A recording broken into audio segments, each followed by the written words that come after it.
Welcome to the Sportscast, your weekly source for Locksport news and sometimes interviews. This is episode 26, recorded November 28th, 2020. I'm your host, Charles Current, and in today's episode, we have another contender for the title of Unpickable Lock. Mad.Bob's possibly making a run of Jackknife and Ghost Pro sets. Lockpickers United is preparing for another charity raffle. More smart lock criticism.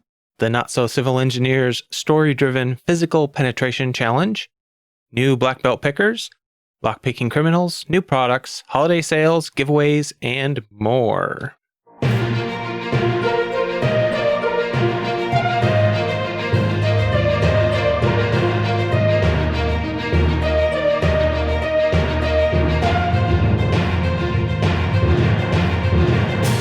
You can find this show on most podcast apps, YouTube, and at thelocksportscast.com. YouTube and a few of the podcast apps have restrictions that limit my ability to post full show notes that includes all of the links. So if you're using one of those, go to www.thelocksportscast.com for show notes that include clickable links on all the stories covered in this episode. Start off with a quick announcement, more of a reminder. The Locky Awards nominations will start being accepted as of January 1st. So please take some time and consider who you want to nominate. A quick reminder of the categories are Best Editing, Best Audio, Best Lighting, Best Visual Aids and Effects, Most Informative Video, Most Creative Video, Most Impressive Pick, Best Out of Package Pick, Most Impressive Gutting Disaster, Most Supportive Commenter, Most Creative Challenge, which can be but not necessarily has to be part of a giveaway, Most Creative Giveaway overall. That can be challenge structure, drawing process, whatever you think is creative about it. Most challenge or best challenge lock must be a valid challenge lock with a working key and it has to have been made in 2020 and featured in a video in 2020, but not necessarily having to be been made on YouTube itself, just has to have been picked on YouTube. Best custom made pick has to have been made this year, featured in a video on YouTube this year. And the Community Spirit Award, which is the person that has done the most to support the community, not limited to YouTube at all. So any part of the Locksport community, whoever you think deserves the Community Spirit Award. And reminder, everybody is, anybody can be nominated except for me. So everybody else is fair game. And first up in the news this week, Trail shared a tweet that announced that Squire is the first organization to achieve BSI Internet of Things kite mark for a bite lock, which is their kite mark certification by the, British Standards Institute, I think is what BSI stands for. I looked it up, I forgot already. But I'm not really impressed with that at all, because when I go to BSI's website and see what their Internet of Things kite mark certification is about, it gives you very little details of what they do to certify. Just says that the more critical the application, the more they're going to charge you for the certification. And then I found an interview where they were talking about this Internet of Things certification for locks. And they basically say that they will ignore known published exploits as long as they don't see any evidence that they've been used in the wild and they don't expect that they will be. And I'm sorry, I just found that completely unacceptable. If there's a known published exploit, you make sure that you don't have it in a product you're releasing, or in their case, a product you're certifying. How can you certify something that you have a known exploit for? Just because somebody hasn't used it yet and there hasn't been a practical technology to exploit it yet doesn't mean that there won't be in 5 years and somebody be walking around unlocking bike locks, just like the video I shared a couple weeks ago where they were unlocking cars. If it's out there, somebody will eventually find a way to use it. It's like Master Lock saying, hey, we don't have to make our locks bump proof because nobody can get one of their comb picks in our keyway until the lockpicking lawyer makes thinner comb picks, and then they're all vulnerable. This is the same thing. If you know there's a vulnerability, take care of it. Don't certify a lock that has a vulnerability, period. I'll have some links to those articles that I read. And Starry Lock shared a story about Xiaomi launches Aquaria Smart Door Lock D100 with 1 second unlocking speed. November 27th, Xiaomi released the D100 Smart Door Lock priced at the equivalent of $289 US. The smart lock does not have a traditional horizontal door handle, which reduces the steps of pressing and pulling. So you open the door once the lock actually recognizes your fingerprint, it'll automatically retract the bolt and you can just open the door. Unlike traditional motors, the Aquaria Smart Door Lock D100 embeds the motor into the lock body. This approach greatly improves the response rate of the lock body, they claim. According to the official description, the smart lock is equipped with a 2-cell battery that lasts up to 12 months. It says there is a Type-C interface on the door, so you can use any corresponding method to charge it directly. And I'm not sure how convenient that is. They don't show any good clear pictures and they don't describe that process.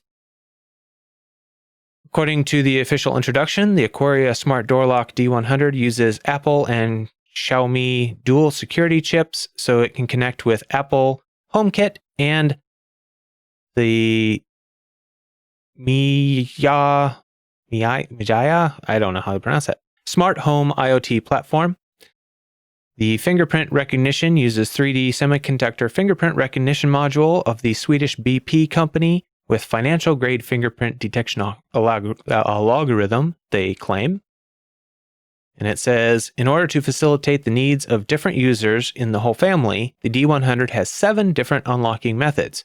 You can choose one-time periodic password for on-site service and maintenance personnel, NFC unlocking function compatible with Xiaomi smartphones and NFC cards.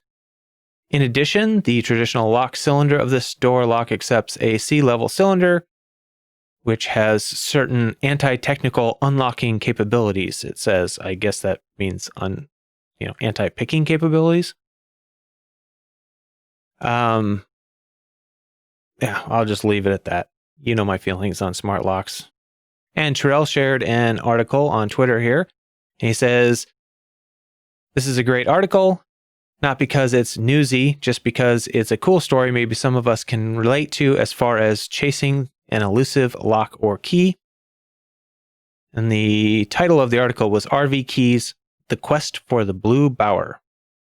How one man's journey to attain the elusive tool led to enlightenment and information, but would it lead to a happy ending? The article details the story of a locksmith trying to obtain a blue Bower key. The key is designed to release the retaining wafer and thus the core on the Bower brand's RV locks. Unfortunately, the company doesn't allow anyone to purchase those except authorized dealers. That means that locksmiths can't purchase them to service their customers' RVs. He tries every company and supplier he can think of and has no success. But eventually, through a chance encounter, he finds an RV dealer with a drawer full of Bower keys and manages to strike a deal with them. I'm never quite sure how to cover these stories. I don't want to just read them to you. That would be a form of copyright infringement, in my opinion.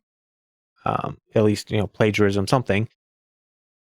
But when I paraphrase, you kind of lose the original writing flair of the author. So I encourage you to go check out the links in the show notes and read the stories for yourself. They're actually much more entertaining when you get that little bit of flair from the original writer. Starry Lock, Jarrell, Joshua Gonzalez, and Don's Locks all shared different links to an article called Making an Unpickable Lock and Calling Locksmiths. One of those included a tweet from Lockpicking Lawyer where he said, "This is a really interesting project that shows promise. It's always fun to see what happens when fresh eyes look at a problem.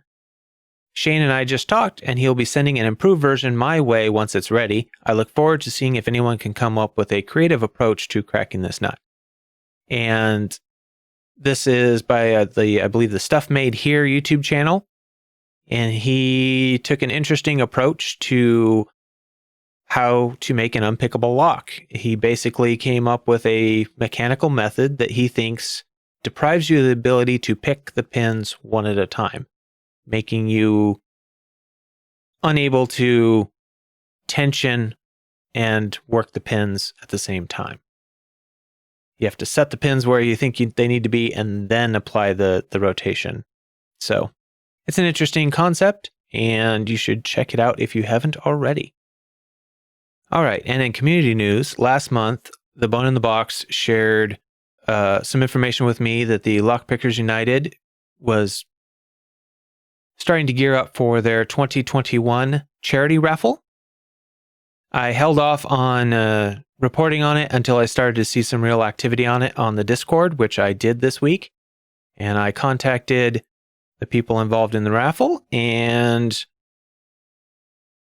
they haven't officially announced its beginning yet, or that they're accepting prize donations yet, but I did talk with Correct Jeans. He says they will be posting that soon on Reddit and Discord, so keep an eye out for that. In the Discord, it'll be on the announcement tab.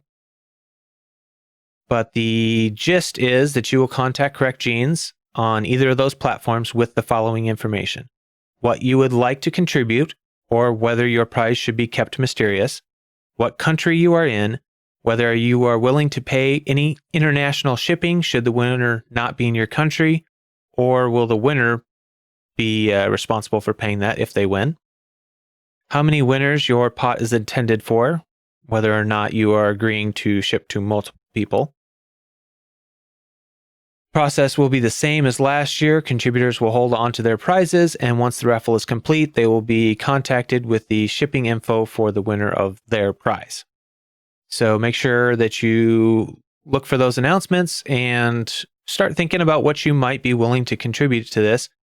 I'll go over last year's rules for the actual raffle. I don't know if they're going to change this year at all, but this should give you an idea how the raffle works. Each US dollar equivalent, rounded down, donated counts as one ticket in the drawing. The charity you are donating to must be approved by the moderation team. Below, they give a list of charities that are recommended and have already been approved. Should your preferred charity not be in the list, you can contact the moderation team to discuss your preferred charity, and the list will be updated as more are approved. Members of the moderation team and those who are working with them to make this charity raffle happen are not allowed to participate. This is done to ensure that the process remains fair. And that was the rules for the 2020 version of the raffle, so I assume they'll be close to that at least for 2021. So something to keep an eye out for. And something I just stumbled upon this last week. The TheNotSoCivilEngr created a 8-part story-driven physical penetration challenge for everyone who wants to break into stuff. And he's got all 8 parts live. You can follow a link in the show notes or go over to the TheNotSoCivilEngr's YouTube channel and check video 55, Virtual Physical Penetration Test. And he says, thanks to Deviant Olaf and Lockpicking Lawyer for initial feedback. And I will just play a quick intro from that video here and let you get an idea what you're in for if you decide to take part. Hey everybody, TheNotSoCivilEngr here, and you have a job to do. You've been hired as an external consultant to test the physical security of a new client. They want you to attempt to gain access by whatever means, using physical, social, and digital exploits. Do you have the skills needed to gain entry to the facility and make your way to their server room? Let's find out. The facility is a financial institution which occupies the entire structure in a downtown area of a major city. Your open source intelligence recon has yielded several interesting notes. The front entrance has several security features such as credential-backed turnstiles preceded by a bank of metal detector man-traps attended by several security guards. Your contact, the Chief Information Security Officer, told you that due to having such a high level of security at the front, the security culture of the company is quite lax. Employees view anyone who is inside the building as someone who is supposed to be there. While some initial social engineering pretexts seem promising, you need to look for an alternative route, as the metal detectors will thwart your ability to bring the tools you need into the structure. So, if that piques your interest, head over to the Not So Civil Engineers channel or click the link in the show notes. In karate belts this week, we have a new purple belt. That is Who Needs a Key on the Discord. And we have announcements for 2 new black belts. The first one reads, congratulations to our not quite newest black belt picker at Nitiflor. He has not only cracked 6 black belt locks, but made some of the toughest possible choices. He conquered the ASA Twin 6000, ASA Twin Combi, EVA ICS, Dom IX, Twin Star, Kaba Expert T, and Fichette F3D exterior version. The next announcement reads, congratulations to our newest black belt picker, based on time of request, HV Logic. He has slayed both the EVA 3KS, ASA Twin exclusive, as well as mastering both key impressioning and Group 2 safe manipulation. So, congratulations, gentlemen. Those are some really amazing accomplishments there. Now it's time to take a quick break and say thank you to the people that made this episode possible. First off, we have the executive producers, which are my Patreon subscribers, Medler, Pandafrog, Michael Gilchrist, Starrylock, William Sprain, and To Be Deciphered. Then the content producers for this episode are Joshua Gonzalez, HV Logic, The Bone in the Box, Chirel, Redhead Lockpicker, Don's Locks, Lockpicking's Gal, RoonPicker, Starrylock, and Pocket Woman. And all of those have YouTube channels that will have links in the show notes and in the description of the YouTube version of this. So make sure to go check them out, show them support just like they've shown me support. Just a quick reminder that this show is only possible because of the information and support of this amazing community. So if you value this podcast, you can help support it by sending in your news, links, events, giveaway information, anything you have that's Locksport related. Even if you think lots of people have sent it before, please send it anyway, because quite often people think that it's so obvious that I will already have it, and I don't. You can send that information to podcast@thelocksportscast.com, or you can go over to thelocksportscast.com and click on the support tab on the menu, and that will get you all the information you need to know to contact me. Don't forget to share the podcast with your lockpicking friends, either in person or on the internet. You can leave a review on your favorite podcast platform or a comment and a thumbs up on YouTube. That would be appreciated. You can also subscribe on Patreon or PayPal, and that helps to cover the cost of the show for me, so I don't have to go out there and look for any type of sponsors. I personally do not ever want to have any type of sponsorship for this podcast. I have turned down offers of free merchandise and stuff like that already, because I feel like that influences you. If you start down that road, then you're afraid to say something if a company makes a bad product or something like that. It creates a subtle self-censorship, a subtle influence on you, even if you don't intend to. It's always in the back of your mind, well, if I say this, are they going to stop sending me stuff? So I just don't want to go down that road. I want to be free to say what I feel about products and companies and their practices and policies. All right, in Lockpicking Criminal news this week, Redhead Lockpicker sent in a story. So on October 12th in Tampa, Florida, there was an article called Convicts Texts Show Plot to Kill Victim and Stage Suicide. Colin Spear pled guilty to secretly recording a video of himself and a woman, and then used it to try to extort her. Now prosecutors say Spear enlisted Matthew Anderson to help him end his victim's life and possibly make it look like a suicide. The courts released text messages between Spear and Anderson where they apparently lay out parts of their plan. The article details some of the text messages between them. In one of the messages, Spear mentions getting a lockpick gun. To me, it sounds like he didn't know much about lockpicking and thinks the lockpick gun is a quick, easy tool to use, kind of a magic tool for opening the door. He thought it would keep him from having to bust the door down, though. Then on November 24th, there was a story published called Sacramento Men Arrested with Burglary Tools in Disguised Car. Lonnie Smith and Gary Hobbs of Sacramento were arrested for suspicion of possessing burglary tools. Smith was also arrested for suspicion of possessing drug paraphernalia and an outstanding warrant for possession of burglary tools.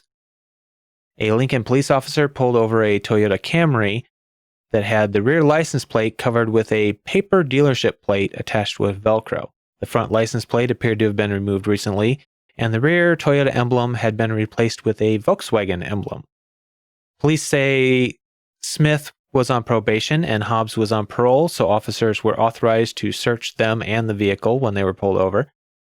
Officers searched the car and found drug paraphernalia and burglary tools, including lockpicks, bolt cutters, pry bar, and a slide hammer, according to the police's report. In the photos in the article, the quote-unquote lockpicks appear to be a set of jiggler keys.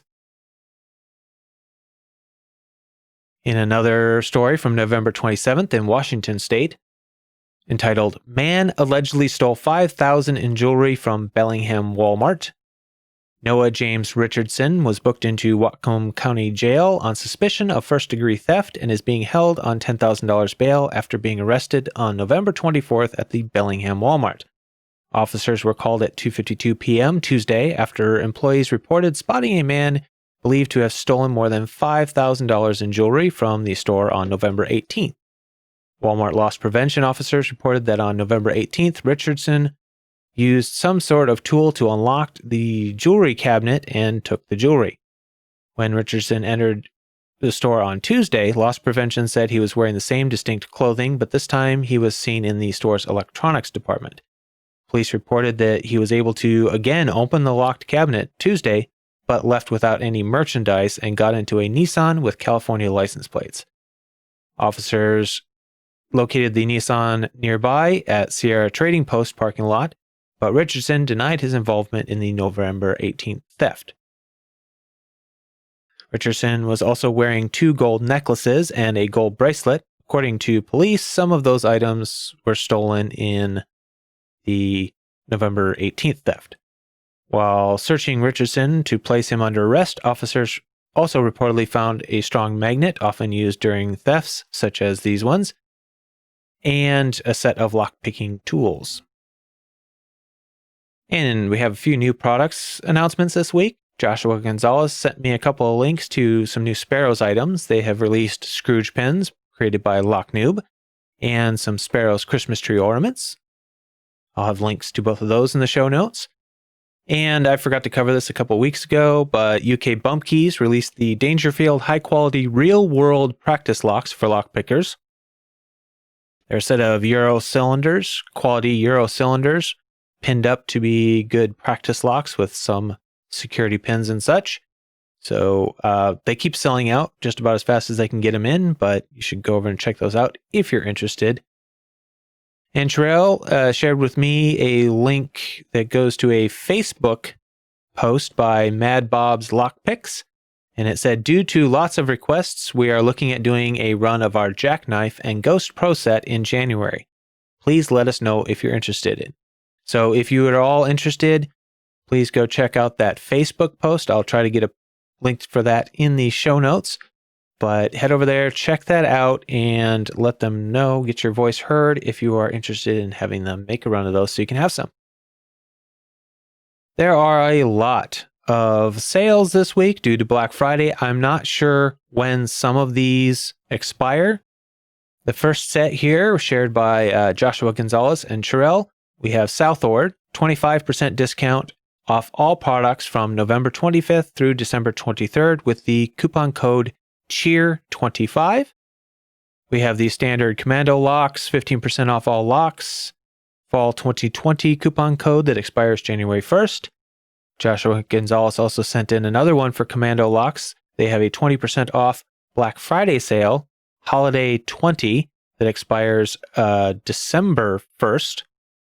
So make sure you get in there quick if you are listening to this podcast in time. MAKO locks standard 15% off with the code by MAKO. Unknown expiration, but seems to still be working. Joshua Gonzalez and HV Logic also shared a link to a Black Friday specials collection page on MAKOLocks.com. I'll have a link for that in the show notes. And on top, the 15% off by MAKO code works on top of those deals, so you can get an even better deal if you're interested in that. And Joshua Gonzalez also sent in a coupon code for Sparrows Black Friday, 20% off, with the Sparrows BF deal. Expiration is unknown. Cherelle has one here for hooligankeys.com. It's Happy Day 2020 for 10% off any order. He also shared Lockpick Shop has a 20% off site-wide BK Friday 20 code. And also CLK Supplies has a page with a Black Friday sale collection. Link for that will be in the show notes. Another one sent in by Cherelle is from lockpickworld.com. 20% off all Dangerfield items. Use the code DFBF20 at checkout. And for everything else on the site, 10% off with the code BF10 at checkout. And then 3D Locksport, code BF2020, good until 11:30, which I believe is the day this podcast will be released. So you'll have to try it and see if it's still good when you listen to this if you're interested. And in giveaways, Lockpicking's gal is still doing her kindness lock giveaway. You can enter that through December 4th by making a video explaining a random act of kindness that you have done or received, and make sure to use her hashtag. And RoonPicker's RP Spicy Challenge giveaway will be coming to an end soon if it hasn't already by the time this is posted. It was scheduled to end when his wife comes back from maternity leave, which was estimated to be December 1st. So if you were planning on entering that and haven't already, and you're listening to this, make sure you get over there real quick and check and see if it's ended. Get your entry in quick if you haven't. Starry Lock is still doing the Shout Out Monday series with Pocket Women, where they highlight a channel with fewer than 100 subscribers. And I received another note from Pocket Woman with updates for December's. She says, "G'day, Charles. Hope you and yours are doing well and getting to pick some locks. I have the information for December Shout Out Monday Starry Lock series. December will have 16 Monday shoutouts. The prize is a 20-pound Law Lock Tools gift certificate and a Lockwood 334B45 brass padlock. There will be 2 lucky winners at the end of the month draw, one for the gift certificate and one for the Lockwood padlock. Each Monday in December, Starry Lock and Pocket Woman will be doing 2 shoutouts each, so that's 4 shoutouts on a Monday to check out. 16 chances to enter the draw at the end of the month. We will be changing the format slightly in December. Still needs to be under 100 subscribers, but we will both be selecting an older channel and a newer channel to shout out for December. For all the rules to the giveaway, please check out the description of any of the Shout Out Monday videos by Starry Lock and or Pocket Woman. It says, please let listeners know that requests for shoutouts by others or for your own channel get bumped up the list, so don't be shy to self-promote your own channel for a shoutout if you're under 100 subscribers. And I will have links to both of their channels in the show notes as usual. The Charles Builds Crap Pack Lock a Month giveaway is still happening, so you can enter that by sending me in news, links, stories, anything I can use in the podcast, and or sharing the podcast on social media and tagging me so that I know that it's been done, and I will get you an entry into that. And Starlock was the winner for November's, and I just finally got that sent out. Or for October's, I just finally got that sent out, and now it's going to be time here next week to draw for November. Remember, this podcast needs your support. You can support this podcast in several ways. The most important of which is sending in anything you have that's Locksport related, any bit of news, any links, any info that you think the community could benefit from knowing. Send it in. Doesn't matter if it's related to YouTube, Discord, Reddit, a web page, or an in-person meeting for a tool or something like that, send it in. Let the rest of the community benefit from that knowledge too by sharing it on this show. You can share this show with your lockpicking friends, either online or in person if you're still doing that at the moment. Leave a review on Apple Podcasts or your favorite podcasting app. You can subscribe on Patreon or donate via PayPal, and subscribe on PayPal now. If you support the show in some major way, I'll give you a producer credit and mention you on the show. So send in a link if you have it for your YouTube channel or anything else. Thanks, and keep it legal.